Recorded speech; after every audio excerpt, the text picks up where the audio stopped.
amiguinhos, tudo bem com vocês?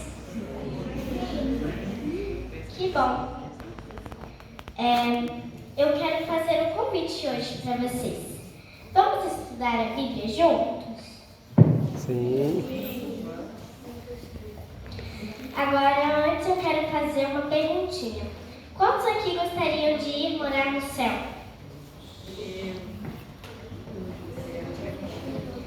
Amém. Mais uma perguntinha. Vocês conhecem o caminho? Vocês conhecem o caminho para o céu? Vamos entender melhor sobre isso. No final dessa mensagem, você vai ter certeza que sabe bem qual a estrada pegar. Agora, eu vou ler um versinho da Bíblia para vocês.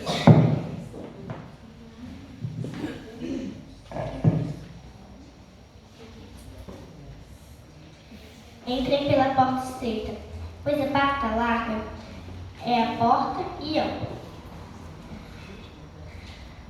Mateus 7, 13 e 14.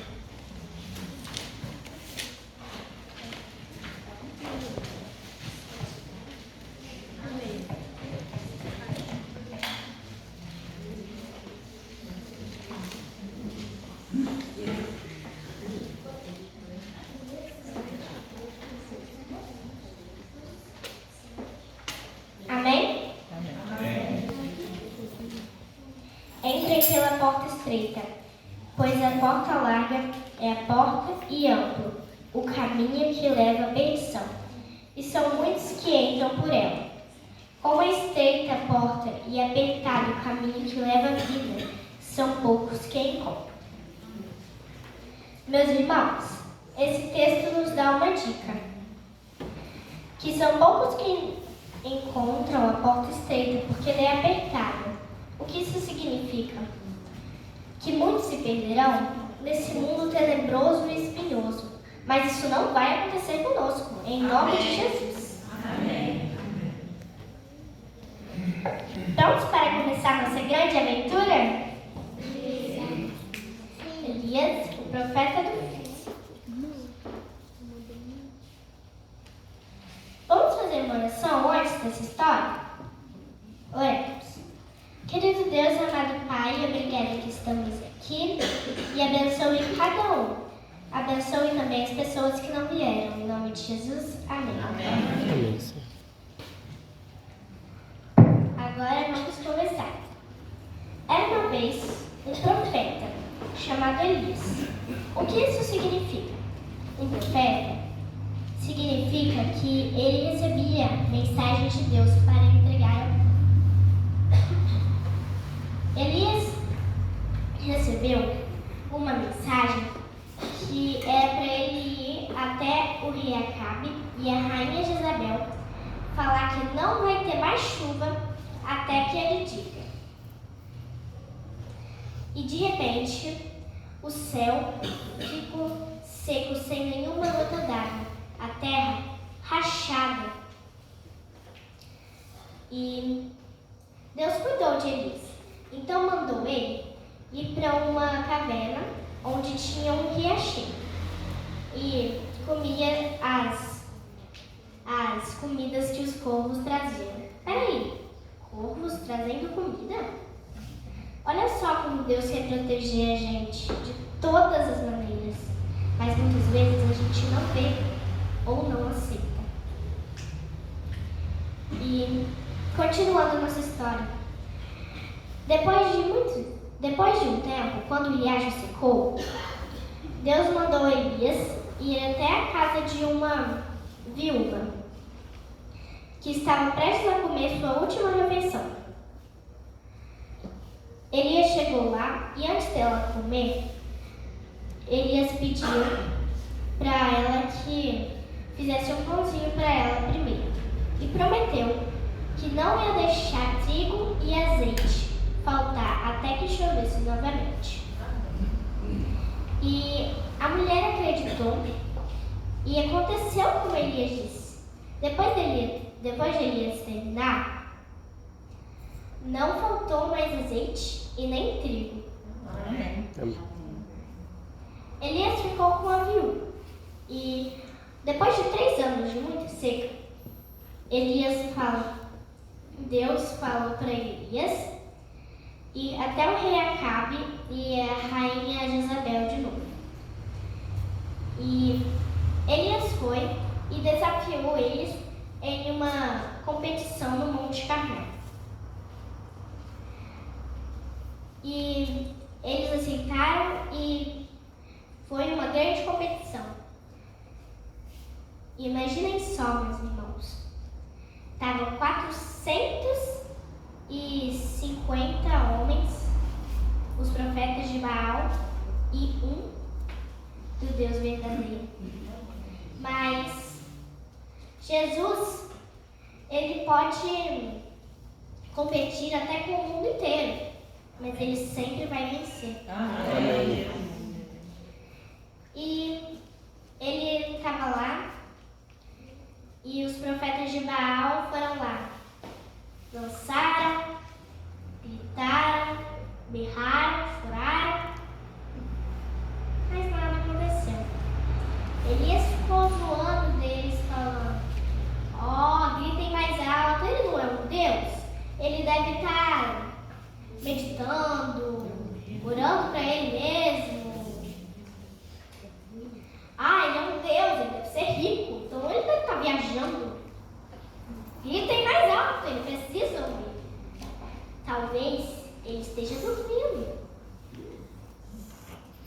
Eles não acreditaram, gritaram mais alto, nada aconteceu.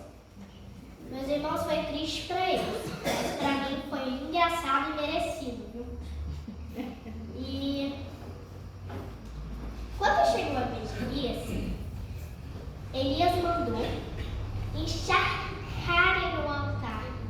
Encharcarem muita água. Se desse para torcer a lenha e ela fosse lenha, sairia muita água nessa lenha. E, meus irmãos, vocês já viram cair fogo em uma madeira molhada e o fogo vencer? Tipo isso. Difícil, né? Não. Mas quem aqui já viu um incêndio? Quando o bombeiro vai jogar água, o fogo não apaga? Então, mas com Elias não foi assim. Ele mandou encharcar de água, orou a Jesus, com poucas palavras caiu um fogo enorme do céu. E recapitulando, a competição era quem caísse fogo do céu, qual Deus mandasse fogo do céu, o povo todo ia adorar esse Deus. Aí o povo todo adorou o Deus verdadeiro, né? E depois desse grande milagre, Elias mandou ao seu ajudante para olhar uma vez ao céu.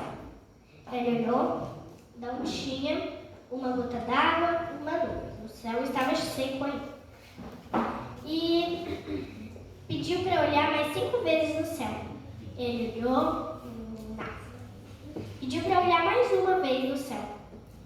Ele olhou e ele conseguiu ver uma pequena nuvem do tamanho da palma da mão dele, que a nuvem está longe, né? Aí parece que é do tamanho da palma da mão dele. Aí Elias mandou para o rei Acabe. O rei Acabe ainda estava no monte, né?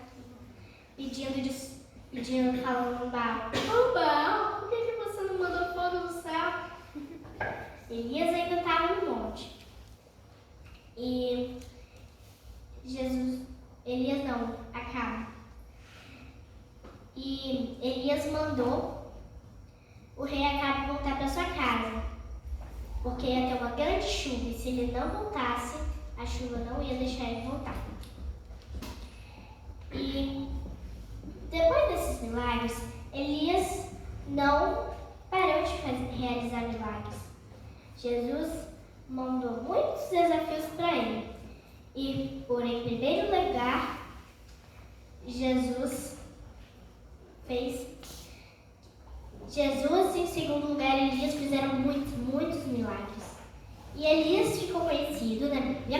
como profeta do fogo. E quando Elias ele não ficou no pó da terra.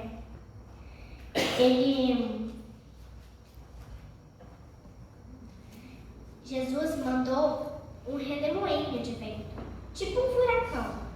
É um furacão mesmo. E uma carruagem de fogo.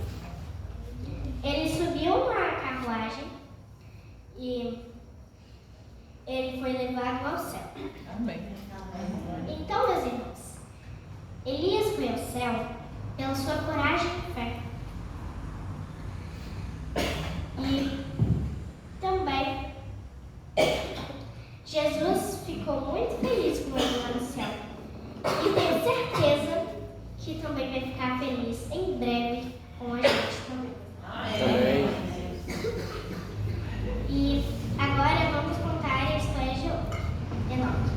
Era uma vez um menino que desde pequeno sempre ajudou a sua mãe, seu pai, sempre foi um bom menino, bem bom mesmo. E também sempre foi amigo de Jesus. Sempre pensou, Jesus faria isso, Jesus faria aquilo. E também ficava 1, 2, 3, muito tempo conversando, orando, louvando. Conversar e orar com Jesus é a mesma coisa.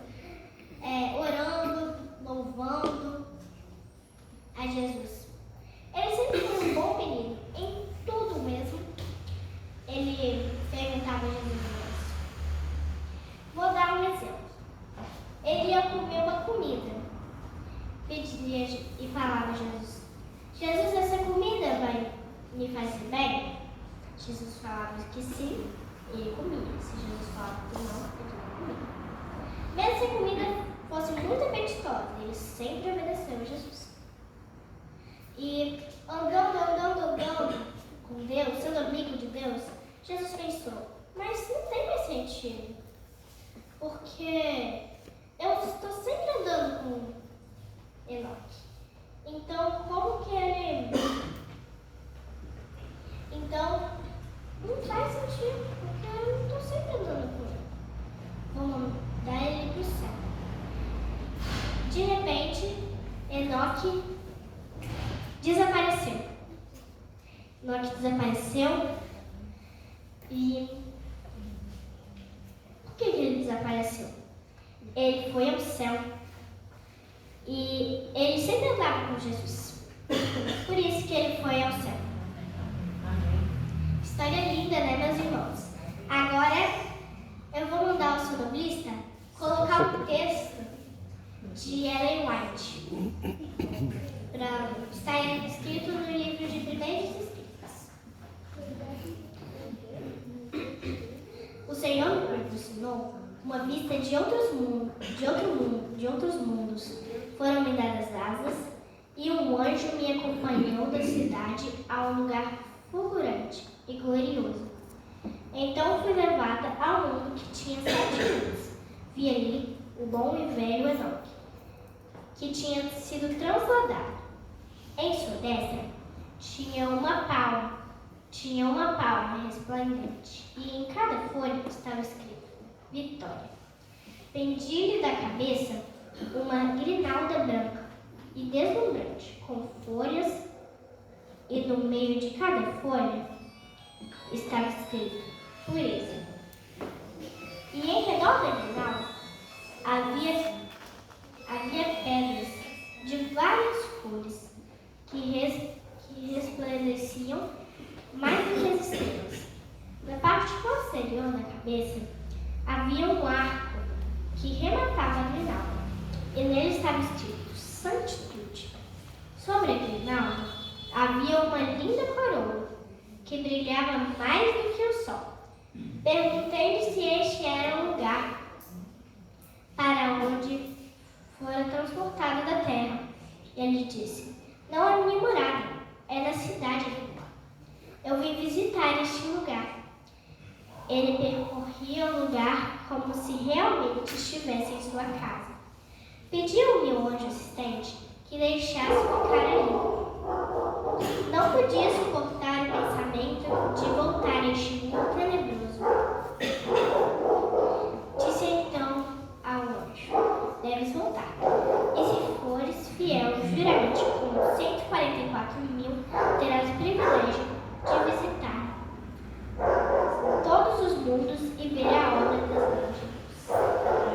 Amém. Esse texto não é lindo, meus irmãos? E acabamos a história de Enoque. Ele nos dá o exemplo de sempre estar falando com Jesus e andar com ele. Ler a Bíblia, estar sempre orando. Agora vamos à nossa terceira e última história. A história de Moisés. Era uma vez um homem que se chamava Moisés. Estava pastoreando as ovelhas para o seu sogro Jetro. E enquanto ele pastoreava, ele viu um arbusto pegando fogo. Mas o mais impressionante era que esse arbusto não se consumia. Então, ele se aproximou. Quanto mais ele se aproximava, ele ouviu uma voz. E essa voz era de Jesus, de Deus. E Deus falou com ele: Moisés, tire as sandálias dos pés, pois o lugar onde está é terra santa. Ele tirou e Jesus falou com ele, explicou para ele que o povo de Israel estava clamando para sair daquela terra, que tinha muito sofrimento. E então Moisés obedeceu. Foi até o Egito e pediu ao faraó que deixasse o povo ir. Então o faraó pensou: como que eu vou deixar o povo ir, gente? São meus escravos, quem vai trabalhar para mim? Então, o faraó disse: não. Aí Jesus enviou 10 pragas. E a última praga foi a morte dos primogênitos. Muito triste, né, meus irmãos? Eu sou primogênita, mas fazer o quê? Aí, dessa última praga, o faraó deixou o povo ir.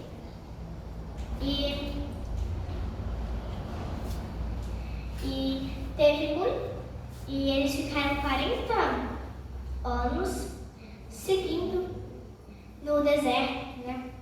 Andando no deserto.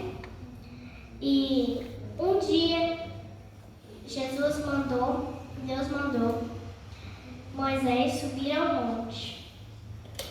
E nesse monte, Jesus ficou 40 dias falando com Moisés e dando os seus mandamentos, né? E o sonho de Moisés era morar na terra prometida, aqui desse velho. Mas Jesus tinha um sonho muito melhor para ele. E certo dia, Jesus mandou ele subir no Monte Nebo. Subir no Monte Nebo. E ele subiu e ele tinha 120 anos. Como eu disse, o sonho dele era morar na terra prometida. Ele, infelizmente, poderia ter questionado a Deus, dizendo: mas Senhor, o Senhor sabe de todas as coisas e sabe que o meu sonho é ir morar na terra prometida. Meus irmãos, se ele tivesse questionado, talvez Jesus deixaria ele entrar na terra prometida. Só que ele teria ficado no pó dessa terra. Moisés morreu no Monte Nebo, mas ele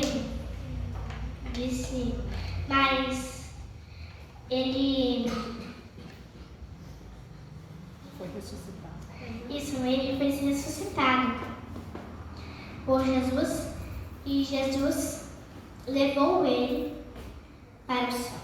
Amém. Amém. Meus irmãos, então Moisés não ficou no pó da terra. Ele está com Jesus. Amém. Agora que já terminamos as histórias desses grandes homens da Bíblia, grandes heróis da Bíblia, deixe-me dar uma pequena ilustração para a história ficar ainda mais clara. Era uma vez um garotinho chamado Lucas. Lucas, ele adorava, gostava muito de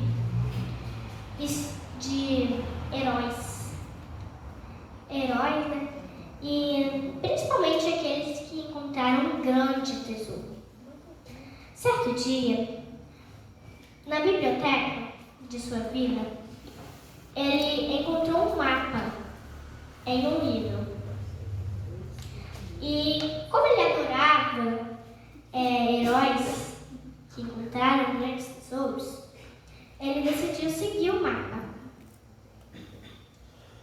Quando ele estava seguindo, né, o mapa, encontrou 3 grandes desafios. O primeiro desafio, ele chegou a uma floresta que parecia que tinha muitas coisas lá. Cobra, ursos, coisas terríveis. Ficou com muito medo, mas se lembrou da coragem e fé de seus grandes heróis. Então, ele fez uma oração.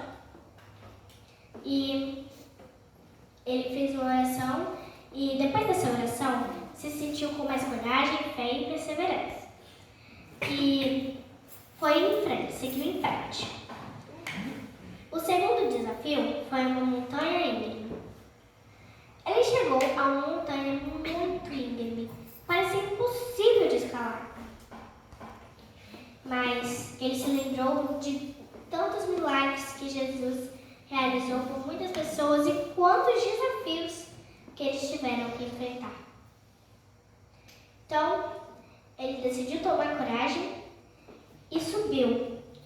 Foi muito difícil, mas ele conseguiu subir esse monte. E o terceiro desafio foi o rio. Finalmente, Lucas chegou a um rio. E parecia muito difícil de atravessar, porque ele não estava vendo nada para ele atravessar.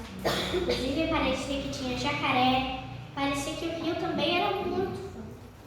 Ele não viu nenhuma ponte, nada, mas lembrou de Moisés, como Deus abriu o mar vermelho para Moisés e o povo passar. Então, ele fez uma oração. Depois dessa oração, ele seguiu em frente, esperando em ver alguma coisa, né? Em um milagre. E de repente, ele viu uma ponte e atravessou essa ponte e conseguiu completar os 3 desafios. Tesouro encontrado. Ele encontrou um tesouro. E esse tesouro, ao invés de ele encontrar joias, ouro, dinheiro, ele encontrou uma Bíblia.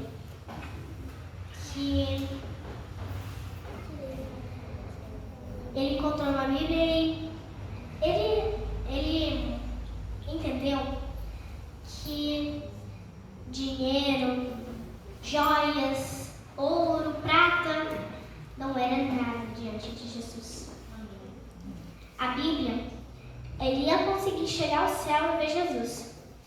E a Bíblia diz também que lá no céu, as estradas, né, o chão vai ser de ouro, a porta da entrada do céu vai ser de pérolas, os rios limpos, lindos, pareciam que iam ser de cristais. Esse é o verdadeiro tesouro. Amém. Jesus, o céu, é o verdadeiro tesouro. Mas se alguém ainda ficou com alguma dúvida, posso deixar ainda mais claro. Qual é o caminho para o céu? Jesus, meus irmãos. Ele é o verdadeiro caminho. Mas se Jesus, como podemos andar por ele? Mais simples ainda, amando Jesus.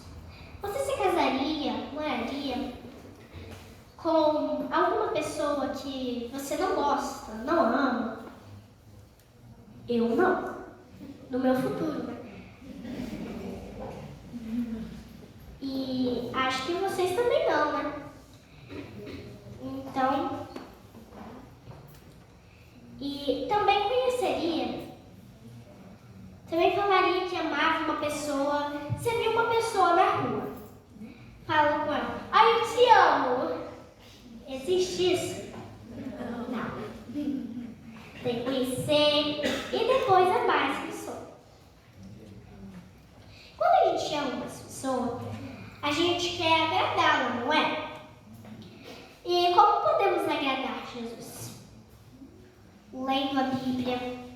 seguindo seus mandamentos, assim que podemos amar Jesus, agradar a Jesus. E,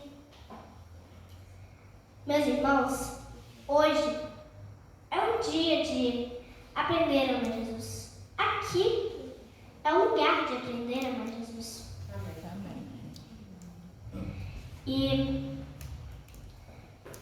como aqui é um lugar de aprender a amar Jesus, estaremos sempre do lado dele, vamos agradá-lo e fazer as suas vontades, que assim nós estaremos no céu.